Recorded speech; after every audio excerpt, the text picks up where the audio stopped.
Good morning mga kabarski. Ayun, inyong nakita dyan yung mga buhay na seafoods. Ayun, katulad ng alimasag. At yun nga, voice over lang muna tayo ngayong araw kasi nga ay medyo may nalabag yata tayong hindi maganda sa ating na-captured na video. Kaya humihingi tayo ng pasensya sa ating mga viewers. Yun. Ngayong araw ay dito ako sa Fish Terminal at i-update ko po kayo ng mga presyuhan ng isda pa rin at inyo makikita maya maya.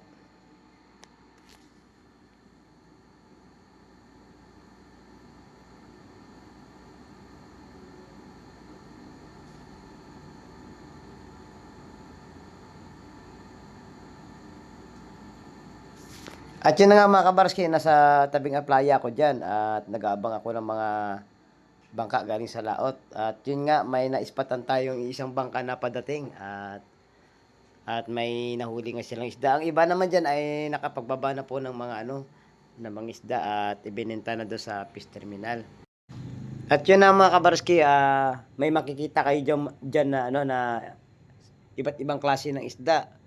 Yun ay binebenta ng 150 kada tumpukan mga kabarski. Ayun. Maraming mga mamimili dyan at nag-usap-usap sila kung magkano talaga ibibigay ang presyo. Yun nga, sa 150 ang tumpukan, may tumatawad kasi kukunin nila sa sa lahatan o pakyawan mga kabarski. At yun na nga, sa bandang huli dyan mga kabarski ay ibinigay ng 140 yata ang kada tumpukan. Kaya siyempre dahil nga sa maganda ang isda ay binili ng mga nagbabay and sell. Ibig sabihin ng mga nagbabay and sell mga kabarski, bibili sila dyan at ibenta rin nila sa ibang lugar para pagkakitaan. Ayun mga kabarski. Sana ay mag-enjoy kayo sa panonood kahit na tayo po ay nagbo-voice over lang mga ka-viewers, mga kabarski. At ngayon lang natin gagawin to kasi nga may nabayolate tayo yata mga mga salita na hindi maganda. Kaya maging maingat na lang tayo sa mga susunod natin mga video mga kabarski. Dahil maigpit po si Lolo Mets. Ayun mga kabarski at magpapatuloy tayo. At yun nga, patuloy pa rin ang bidingan dyan at pinag-uusapan talaga ang magiging presyuhan. Ayun. At yun na nga dyan, maya lang mga kabarski ay nagkakasundo na sila. At nakuha na sa presyong 140 ang kada tumpok. Napakaganda ng mga isda na yan mga kabarski. Kitang-kita nyo naman kung gaano quality ang mga isda na binabagsak dito sa aming lugar sa Barangay Hulugan 1, Tansa, Cavite. At yun na nga mga kabarski ay may mga tropa tayo dito na nagpapabideo. Ayun. Mga solid na viewers natin yan mga kabarski. Ayun, at makikita nyo dyan na binili na ng mga nagbabay and sell. Ayun. Dinaan mo na sa mga bulungan yan para makuha nila ng magandang presyohan at mapagkakitaan na rin. At ibenta nila sa mga ibang lugar. Hindi ka magsisisi mga kabarsi pag dito kayo napasya sa lugar namin at makabili kayo ng mga ganitong klaseng isda, sariwa at magbibili nyo lang ng mga murang presyuhan. Katulad nito, may isdang kabayas. Ayan. Bagong huli din ito at kakarating-dating lang. Yan ay binebenta ng 300 ang kada kilo naman ito sa isdang kabayas natin. Ito may makikita kayo mga buhay na dyan, mga hipon. Kung tawagin yan ay hipong bulik dito sa aming lugar. At dito sa badang kaliwa ay may may hihipon. Ayun, fresh na fresh din ang mga hipon natin ngayong araw mga kabarski. Lalo tong mga hipong bulik yun. Halos nagagalawan pa ang magalamay niyan mga kabarski. Ayun. Makukuha natin sa 800 ang kada kilo ng ating mga ganitong klaseng mga seafoods mga kabarski. Ito naman ang pampano ay nagkakahalaga ito ng 600 ang isang piraso. Ayun. Mataba at masarap itong isda na ito. Pwede rin sabawan, pwede rin ihawin, at pwede rin ipiprito. Marami kayong pwedeng gawin dito sa mga gantong mga isda mga kabarski. Dahil ito ay malasa na isda. Ayun, tinatawaran nga ng mga nagtatanong dyan kung magkano talaga ibibigay. Ayun, may naispatan pa tayong mga iba't ibang klase ng isda diyan. Merong talakitok, may salenga, may lapis, ayan.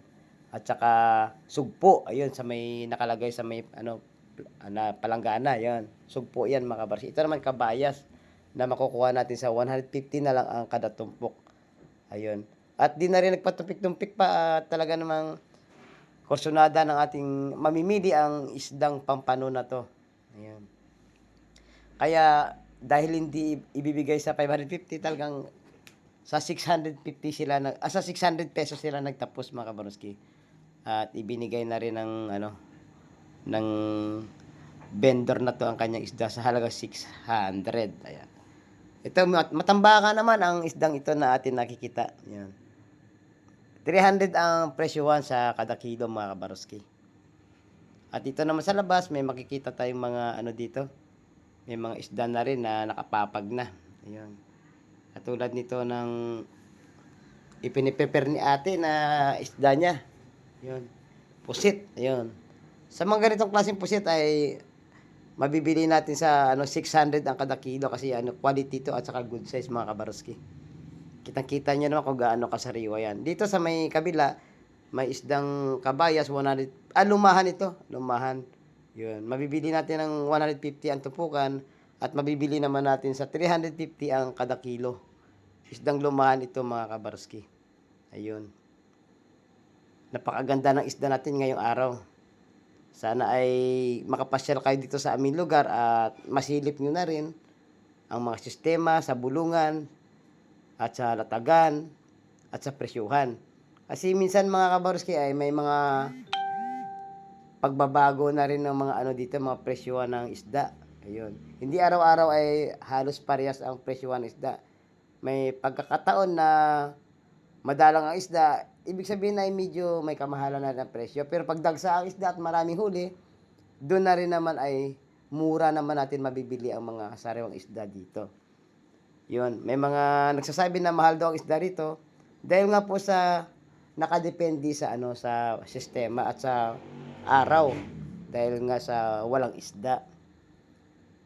Kahit na mahal ang isda dito mga kabarski, yan naman ay talaga namang sariwa na ibinebenta at hindi bilasa katulad sa mga ibang mga pandawan o merkado. Ayun. Dito naman ay kakaiba talaga namang quality at sariwa-sariwa ang ating mga isda dito sa Hulugan Unutan sa Cavite. Ay katulad nito ng sapsap na to na napakasariwa, may mga doon lawihan.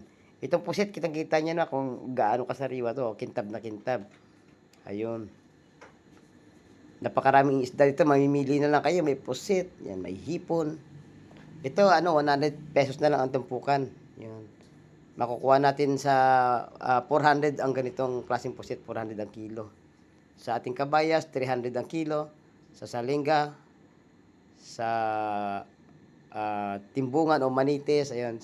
Sa ating tangigi, 260 ang kilo. Sa batalay, 250. Sa pampano ay 600 ang kilo. Ayun. At sa ganito mga lapu-lapu ay 150 na lang ang tumpukan. Dito sa ating mga bulik ay 700 naman dito. Sa alimasag natin ay 300 pesos din ang kada kilo. Dito sa nakachap na tangigi ay 260 ang kada kilo. Ayun, ito ang mga vendor natin na mababait dito sa ating lugar sa Hulugan Unutan sa Cavite. Dito sa Matambaka, fresh na fresh, 300 ang kilo. Ayun. Sa kabayas natin, ganoon din, 300 ang kilo. Hindi magkaibang presyuhan ngayon. Ayun. Nakita niyo naman to. Kanina, pinakita natin itong buhay na alimasag. Yun. Sa ganito ay mga 300 pesos lang ang presyuhan mga kabaroski. Pag bilhin nyo lahat to, pwede nyo makuha ng 250 pesos ang kada kilo naman. Basta lahatan na mga kabaroski.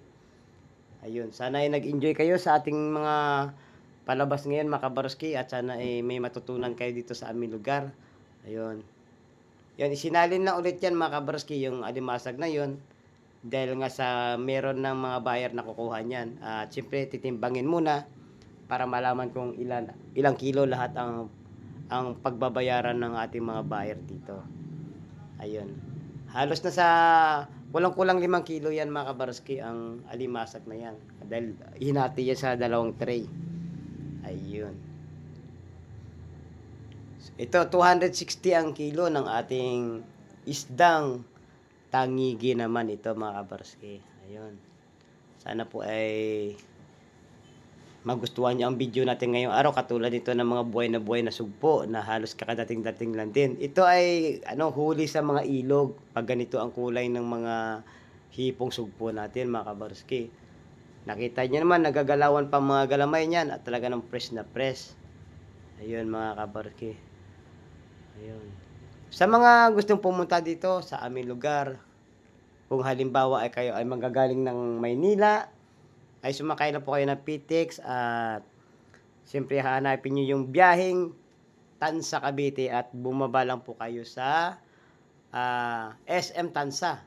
At marami pong mga tricycle dyan at magtanong lang kayo kung saan yung fish terminal ng Barangay Hulugan 1, Tansa Cavite. At sigurado mga kabarski ay ihatid kayo dito sa aming lugar upang masaksihan nyo ang mga sariwang isda na ibinebenta dito at binabagsak ng ating mga masipag na mga namamalakaya. Katulad dito sa alimasag na to, 150 na lang ang tumpukan. At yun na nga mga kabarski, hanggang dito na lang ang ating video at pasensya na po kayo dahil voice over lang tayo. At sana ay mag-ingat kayo palagi saan man kayo sa sulok ng mundo. Siyempre, lagi natin pinapalala habang may buhay, wag na wag po tayong mawawalan ng pag-asa. Mabuhay and God bless mga kabarski.